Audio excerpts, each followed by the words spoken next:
হাঁটতে হবে, তাহলে হেঁটে তুই কি করে যাবি? তোর পক্ষে সম্ভব নয়। তুই এক কাজ কর, এখানে বসে থাক, রাজার কাছ থেকে তোর জন্য কিছু অর্থ, টাকা পয়সা, সোনা দানা চেয়ে আনবো, আর তোকে দিয়ে আমি যাব। ভগবানকে বোঝাচ্ছে একজন ব্রাহ্মণ, কত বড় মূর্খ দেখুন।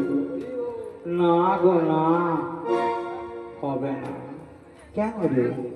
আমি যে আমার মাকে কথা দিয়েছি। কি বললি? মাকে কথা দিয়েছি যজ্ঞে যাবে, তাহলে কি হবে? না গো, আমাকে যেতে হবে। নাও না গো সঙ্গে। এমন সময় যেই না বলেছে, তখন একজন ব্রাহ্মণ আবার বলছে, এই ওকে সঙ্গে নে, তবে ও তো যেতে পারবে না। কেন জানিস? আমাদের যেতে যেতে তো একটা নদী পড়বে, বড় নদী, একটাই নৌকা। এবার ওই নৌকায় করে যেতে হলে তাহলে ওকে নৌকায় উঠতে দেব না, তাই না? এই অবস্থায় মাঝি ভাইকে আমরা বলবো ওকে নৌকায় নেবে না। এমন সময় ভগবান আবার কি করছে, ওদের কথাবার্তা শুনে ও আগে চলে গেছে, জানেন তো? আগে চলে গিয়ে নদীর ধারে যেই না দাঁড়িয়েছে, সঙ্গে সঙ্গে যাচ্ছে, ও মাঝি ভাই,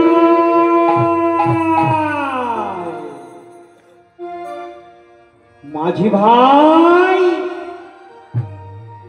ও মাঝি ভাই, যাচ্ছি গো কর্তা, যাচ্ছি, দাঁড়াও, একটু অপেক্ষা করো, আমি যাচ্ছি, এই তো মাঝ নদীতে আছি, এখনই গিয়ে তোমাকে তুলে নেব। মাঝি ভাই, আরে বাবা যাচ্ছি। ও ও মাঝি ভাই, আমায় পার করে দাও।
ও মাঝি ভাই,